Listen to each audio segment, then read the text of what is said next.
Cipher سازش کی تحقیقات کے لیے جوڈیشل کمیشن بنایا جائے. امید ہے قوم کی آواز کو سنا جائے گا اور درست فیصلے کیے جائیں گے. پی ٹی آئی رہنماؤں کے ہمراہ پریس کانفرنس میں اسد عمر کا خطاب.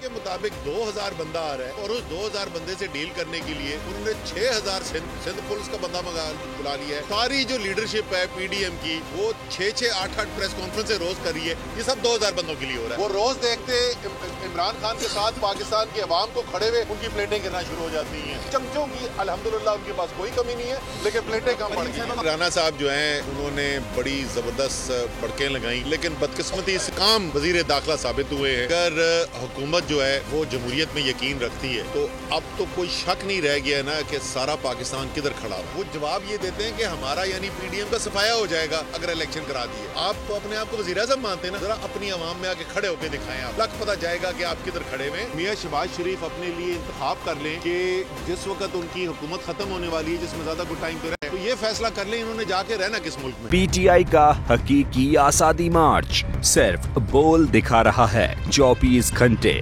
حقیقی آزادی مارچ, سب سے زیادہ ریلز اور سب سے زیادہ ریٹنگز کے ساتھ بول رہا نمبر 1. سبسکرائب کریں اور بیل دبائیں تاکہ کوئی خبر رہ نہ جائے.